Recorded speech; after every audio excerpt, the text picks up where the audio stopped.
everyone, our group is presenting the Crazy Yummy Master of the Pour, which is a making coffee 2D online game. Here is our group members. Our leader is Chieng Cui Fen, JKP Adam Chee, JKP Creative, Chek Ru Ling, JKP Pseudocode, Izzaz, and lastly JKP Flowchart is Aizati. This is our overview. The proven statement is an affordable coffee machine, no experience and don't have leisure time. The objective is for anyone who dreams to be a coffee maker, and the game characters is the player.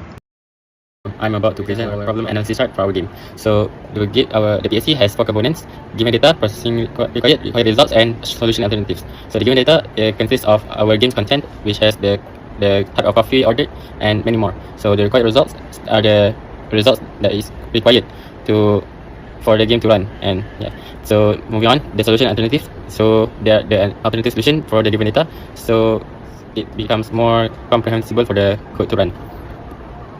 Okay, moving on to the processing required for the game. So here is it.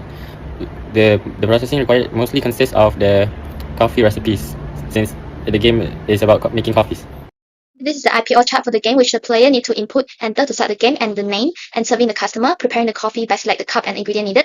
Then the system will process the player names and the day of the coffee shop and customer serving and preparing the coffee according to instruction, and then the order completion. The system will check if the coffee matches the customer's order. The output is printing the welcoming page and serving the customer page and the preparing coffee page and the order completion page.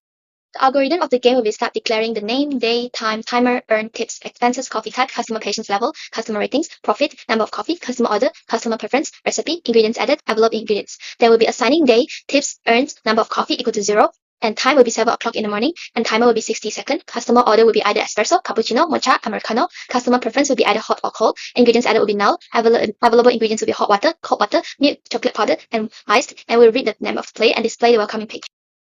And then the loop part for the algorithm will be explained using the flowchart. Moving on to the loop that starts after the welcoming page is displayed. The customer order and preference is set to random while the added ingredient will be 0. Then timer starts countdown from 60 seconds. The player will start making the coffee after the customer had ordered one. A recipe will be shown based on the customer order.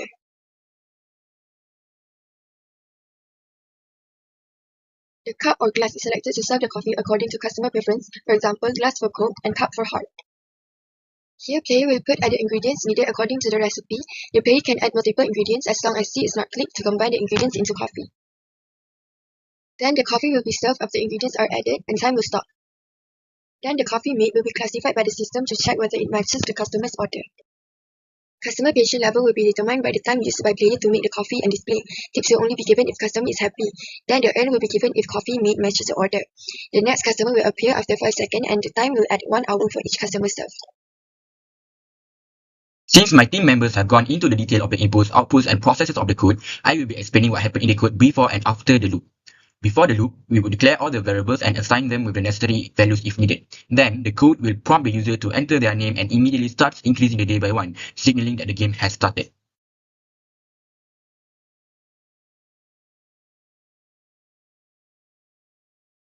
After everything is done and dusted, at the end of the loop, the code will calculate the expenses used and the profits earned and display it. The user will be given the option to see the store menu where they can upgrade their items or buy new ingredients. After that, the user is prompted to continue the next day by clicking enter or simply exiting the game by clicking space. System that support the game development. It will need the input system, order system, recipe system, timer system, display system, and scoring system for our game. Input system will detecting the key phrases by the player. Order system will randomize the coffee type and customer preference. Recipe system will check the ingredient and check whether the coffee matches the recipe. Timer system will affect the customer patience and rating. Display system will show step-by-step instruction. Scoring system will calculate the summary of the day. Components that support our game development. Libraries that can be used is SDL2 or SDL3, which is a cross-platform rendering for input-output audio, and SFML, easier to do graphic and audio handling. OpenGL is for custom rendering. Core components for our game. First is the game loop, which runs the update render cycle.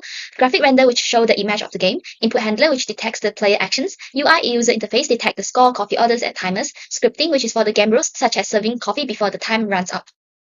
Let's move on to the challenges and the lesson learned. For the challenges, we had to complete the flowchart and pseudocode and the PAC systems which related to the pseudocode and IPO. Next, we try to make the game more interesting and engaging. And next, for the lesson learned, we learned that to having a teamwork and discussing on the development team, we also do research to have more creative ideas. So here is our conclusion, and this is our reference, and this is the end of our presentation. Thank you.